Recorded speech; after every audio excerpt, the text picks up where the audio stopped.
All right.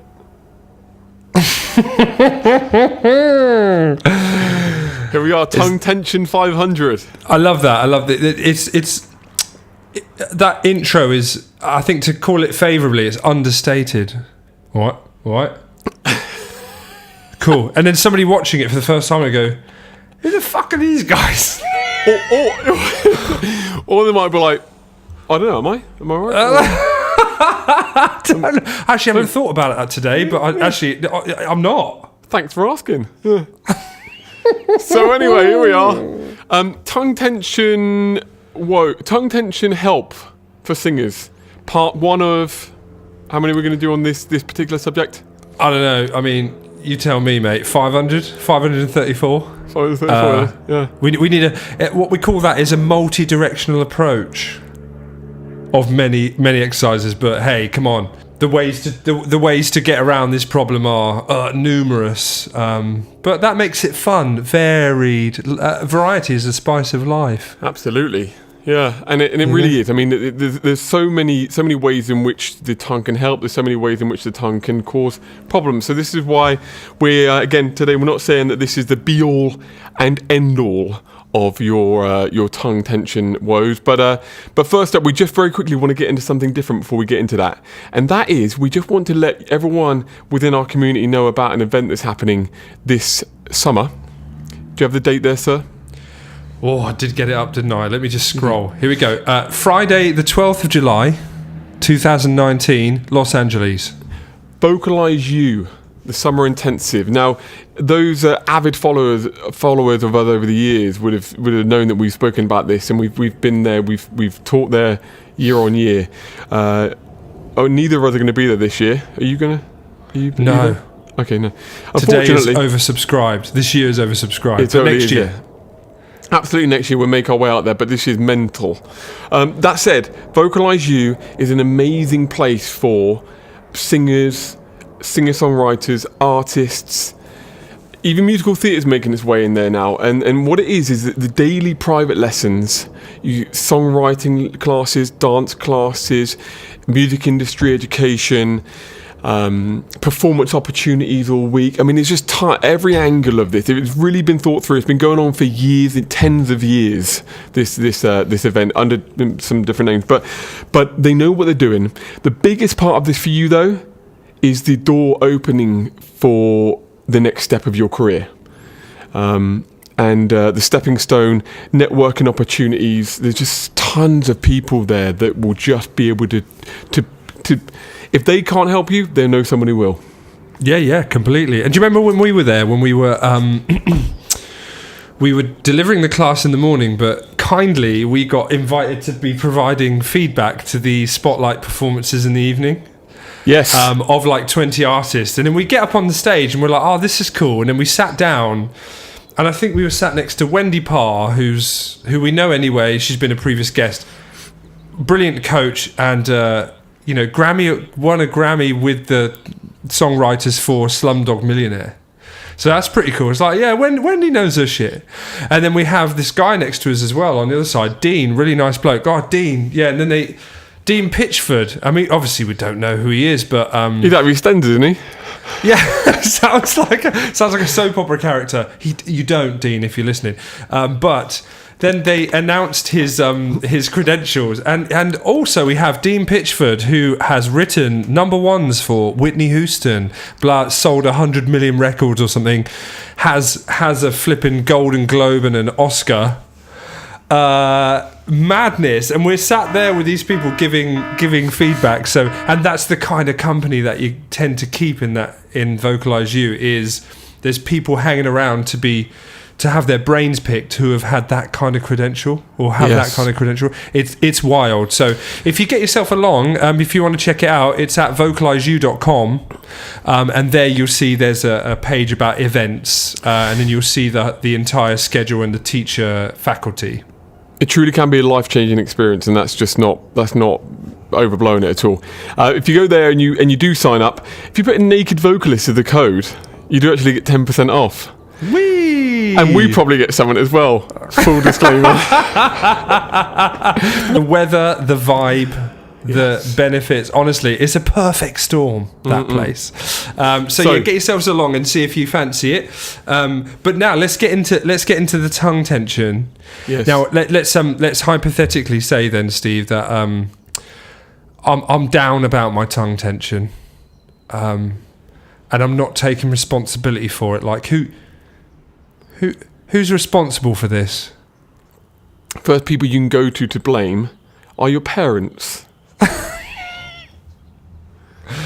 Amongst all the other things, if you can fit it in amongst all the other things that you blame them for.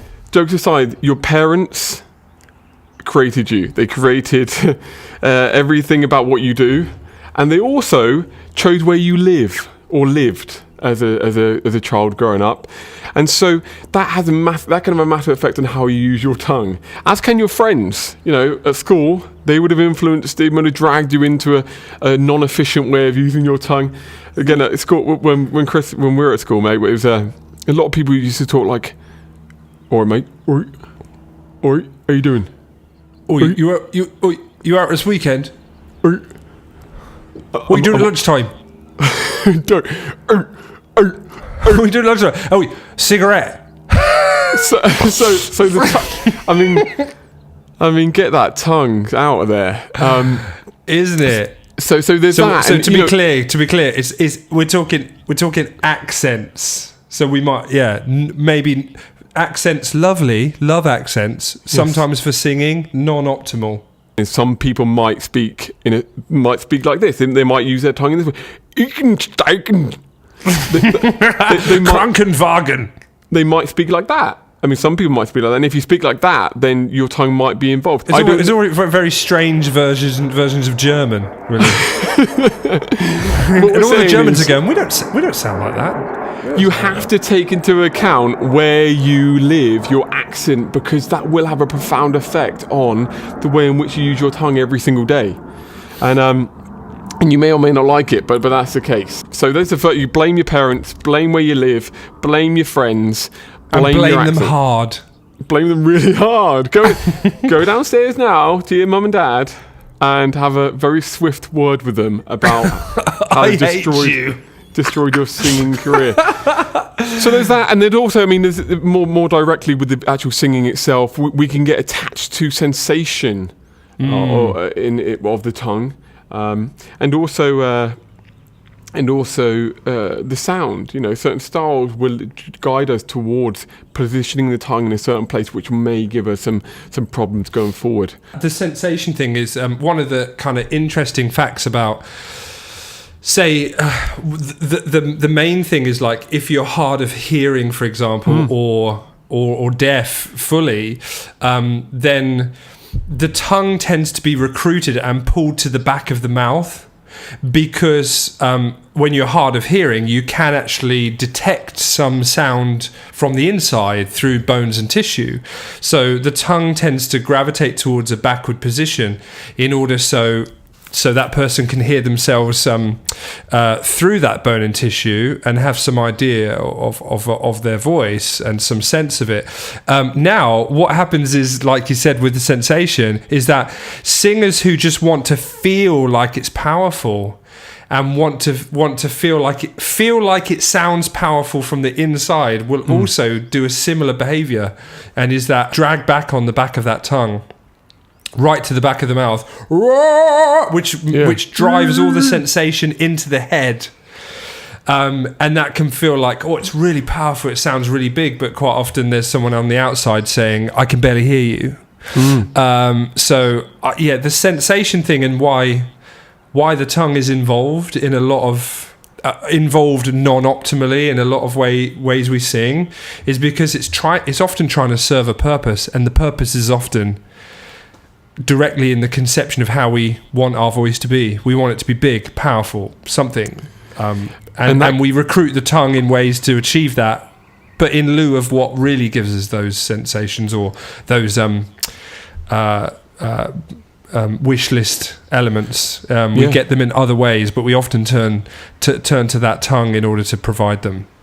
And that kinesthetic feedback is, I mean, one way to if you ask anyone to do the best opera impression, someone who doesn't sing opera, you probably end up with that situation. An extreme example of it, but that can be Go so. compare that one, yeah. But it can be so ingrained in us and what we've experienced in life that can be a very tricky thing to get your head around when a voice teacher asks you to not do that. And it can feel so unfamiliar. You often won't feel anything when you're producing this sound, and that can be one thing to consider when we dive into some of these things we're going to talk about today as well. Yeah. That it might not feel like you want it to feel. So there's in a nutshell, some reasons as to why you may or may not have tongue tension issues, which goes to say that there's a reason why most people have got some sort of thing going on. The great thing about commercial music, which is what we're mainly involved in, is that you can have a really successful career with tongue tension. A lot of artists have built their name and artistry on some really great sounds made from some weird tongue placement. Arguably, the person who needs the most flexible tongue might be the person who has to fulfill the most stylistic requirements, like session singers, like backing vocalists, like function singers. But also, I think longevity is another thing. You know, if the tongue is kind of contracting hard for a lot of time, sometimes there can be a muscle tension dysphonia thing happening over the course of 10 years, maybe, or even 15. But it's not for those singers to change their sound per se entirely, but sometimes it's just considering that tongue might be contributing to that sound a fair bit. So in the times when you're not singing, to have strategies in order to balance that back out again, like stretches and stuff like that. Yes, absolutely. So with that in mind, do you have a very practical, direct thing that someone could do in order to get their tongue in a better state?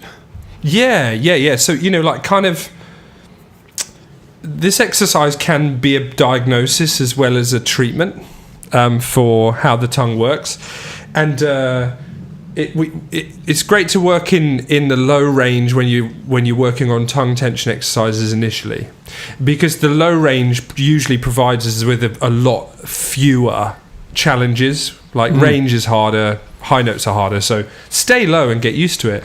And so what I tend to do is choose a quite quick, almost like a tongue twister, initially on a 5-tone scale, right? So one that David Jones uses, who observes really old school pedagogy, is digga digga digga digga D, which is a cool one. It uses different parts of the tongue quickly. Digga digga digga digga D. But what I do is using either like this or with a knuckle just in the teeth there, which is also cool.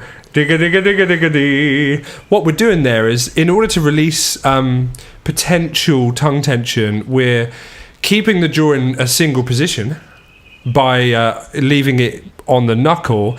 That puts a lot of the emphasis on the tongue to create whatever word you've prescribed, right? Another one is lia lia lia lia lia, or gle gla gle gla gle gla gle gla gle. Lots of different teachers use different ones. So if that jaw isn't moving, that tongue has to become mobile, and mobility tends to release tension. You see that in a lot of things in terms of exercise strategies as well, physical exercise. So if we're creating a mobility exercise, then we might already be releasing tongue tension. So that's cool. You can whiz that up and down your low range, aiming for speed and clarity. Glay, glay, glay, glay, glay, glay, glay, glay, glay, just so it sounds clear and it goes on for a while. Now, what you tend to see, singers, is you do that for, I don't know, 3-4 reps, and it starts to go glug, glug, glug, glug, glug, and you can't keep up. Because that tongue, it's too rigid to keep up, and it fatigues, and it just cannot keep that fluidity. And if you've ever played an instrument where you have to pick guitar or play quick arpeggios on the piano, you'll know you can't go into claw hands. Everyone tries it. It's like you want to strum faster, so you tense your entire arm like that, right? But the quickest people get quick because they relax. because it's not about high tension to get the speed. It's about relaxing so you can get those muscles to fire really quickly. So in order to speed up diction, which helps to release tension, we have to be able to relax that tongue, and sometimes we don't know how. So if you find yourself slowing down a little bit at times, and if you don't, by the way, then try these ways of doing it. And it's called negative practice. It's practicing the wrong thing, and the purpose of it is to empower yourself to be able to understand your issue, to know when it's happening, which means you can only solve it if you know it, right? And you can keep a check on it over time. And empowerment of technique is how singers feel confident in the end. So with these kind of techniques, you tend, as a singer, you feel like, I can look after myself and I can do it successfully, and I'm very confident with that, right? So what we do is we practice the different ways we can use the tongue to make that tongue twister more difficult. For instance, if we said digga-dee, so like this, digga-digga-digga-digga-dee, which is where the tongue is quite retracted. And when singers practice that, then they repeat the exercise up to, say, the middle of the voice.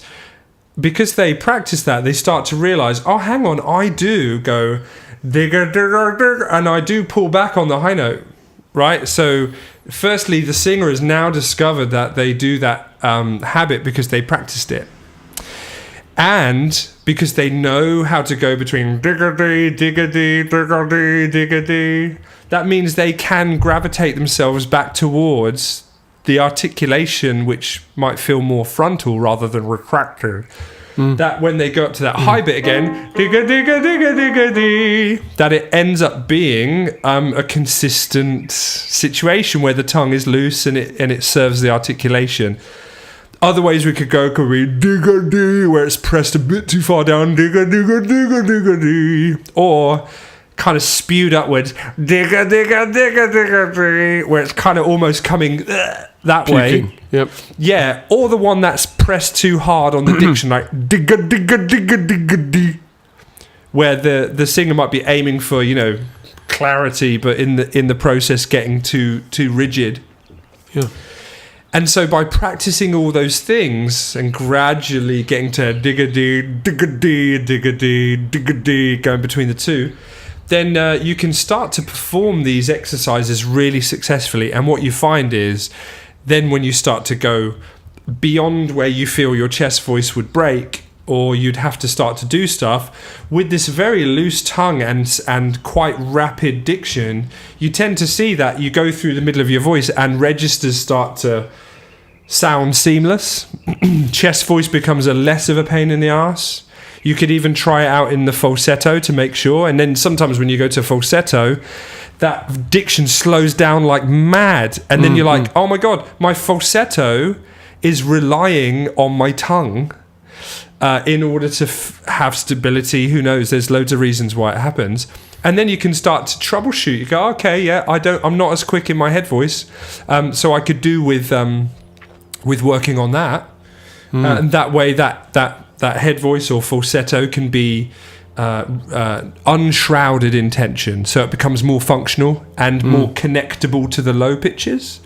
So to work on that, I think, and to practice those ways of singing it in less than optimal ways is not only a way of correcting things, but a way of, like I said before, empowering yourself to know a problem, know how to solve it, and that makes you feel excellent in the long term. Yeah, and brilliant. you don't need your teacher forever. Which is our goal here. Yeah. And you're so in summary there, it's we are putting ourselves in a position where this would be tricky to do, to emulate situations where the sensations you don't want to necessarily feel when you're doing this exercise. And then when you jump in and you take that difficulty away, then you're immediately going to feel the freedom of the tongue off the back of that. And then the measurements there are speed at which you're doing it and the clarity in the tone. Yeah. And then, even mate, and in that, even elements of, if you want to have fun with this, you can even choose a beatboxing structure.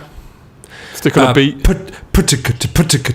And you can start to add voice to them. Or just get the lips involved. Yep. Yeah. There's you can get creative with this stuff, and all you're trying to do is de-emphasize the back of the tongue, and let that loosen, and let the front and the middle start doing the articulation. So it's cracking. Yes. Well, it's amazing. Yeah, and so what's up your sleeve? Well, actually, this is a very quick. It's a very quick feel. I mean, over the long term, it's really great. To your point, it's really great to work on things like, for awareness. Where is my tongue placed when I say a T? Where is my tongue placed when I say g, k, t, and then adding vowels that are likely to assist in a more forward tongue position, which is favourable for what we do. The E or the I or the and you can T, ki, gi, ge, and just playing around with that. The problem with things like that is that they help so much, especially if you spend a lot of time doing them, because as you just said, your awareness of this grows, but they're really boring. That's the crux of it, right? So you and I could go on about that all day, because that's where our heart is. But for a quick fix, put your tongue in front of you like that and go.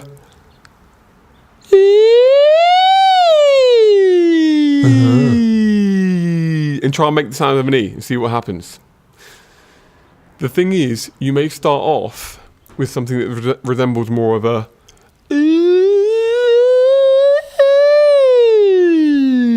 but trust me, 2 or 3 times in, your body will guide you to the greatness. Your body doesn't want to live in resistance. So just by nature of you doing it a few times, you will get closer to that E vowel. And what we're doing there, the principle of this is we are encouraging the tongue to sit in a place that's unnatural for the vowel in which you're trying to create.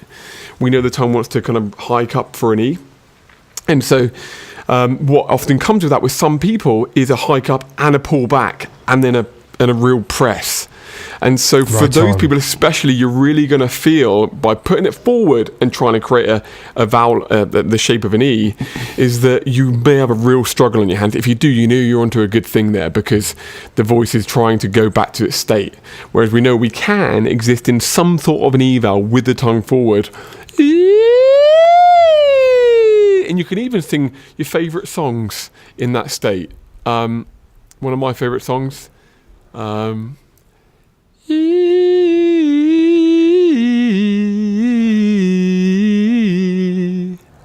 What's that? Ooh, Baby, I Love Your Way. Oh, not one of my favourites. Just came of the time. Yeah, so. Ooh, baby, I love you.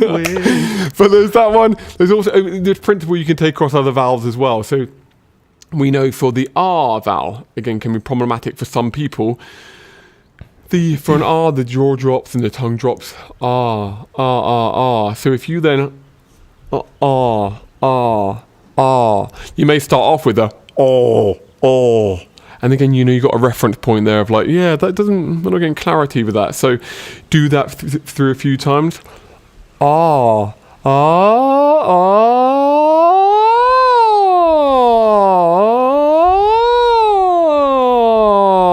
you start to feel that smooth out. And then it's like you're skipping on clouds afterwards with your tongue. Totally, man. And what's interesting what you said there, which kind of fits in with reliances, physical reliances in the body, is like you said, do it a few times in a mindful way, and your body and you will find your groove with this and notice where the tensions are, and they'll just relax out, right? And that's really important, I think, because if with tongue tension, I think with people who are working on it, what people are afraid of is things falling apart when the tongue gets otherwise moved into an unnatural position, like you just did with your 2 exercises. And they might be like, oh my God, you did it and it was smooth, I did it and it's like, and it just goes everywhere. And not saying wholesale, but sometimes that's because when you pull that tongue out of position and you remove it as almost its status as a crutch for your larynx and for your throat, then suddenly you expose it as being exactly what it is, a crutch, but not necessarily something that's absolutely necessary for the way you're producing voice there.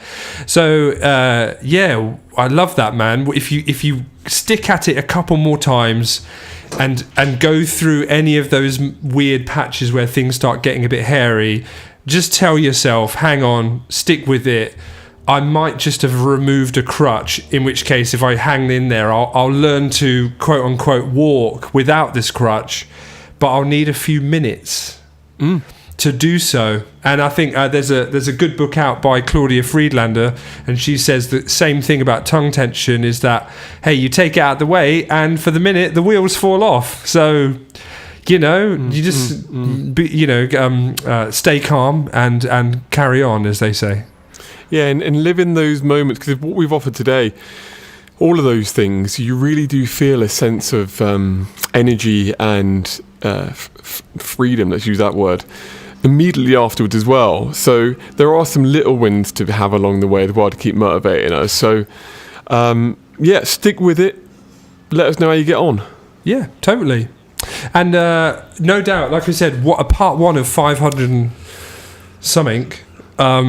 Anyway, because I think that there's just so many strategies on the tongue that we will try and space them apart and introduce them. There's also some great research coming out. I think Angelica Nair, who's a researcher, is releasing a book about consonants and a bit about the tongue and stuff, because it's a very interesting structure in singing. Very interesting. So as the more information comes out about it, I think we'll obviously be covering that in these podcasts as well throughout the summer. Okay, well, thanks everyone for joining us. Appreciate it. There'll be a supporting blog post. If you go to the podcast section of the website, there is a little section of 600 seconds singing, and with all of these podcasts there is a supporting blog that you can read that can sometimes be, you might just prefer to read it. I'll put the exercise scales in there as well, so you know how to perform the exercises in full. Cool, lovely stuff. And just a little reminder, Vocalize U. Google July, it. Hit the website. My brain. And July 12th, 2019. If you want to change your life, by all means. By all means, go for it. Hey, have a good day, mate. Nice to see you. Yeah, and you. Lovely. What are you up to today? Anything? I mean, first of many, I should imagine. Yeah. But we just discussed that before we came on. Actually, this is the difference of our lives, because I'm anxious because of this, and you're peaceful because of that. I'm euphoric. Euphoric. Of that. But I mean, it's Friday evening, man. I've now sculpted my mid-30s around being excited about having a bottle of beer on a Friday afternoon. So I feel your pain. I feel your pain. Call it sad if you want. I won't, because I live it as well. So I think you get something in the next few episodes. If I crack one open at 9 o'clock in the morning, that's going to be that is where judgment starts. We'll start there, man. Fair. Starting with me. Good. All right, mate. Yeah, have a good one. Cheers. Cheers.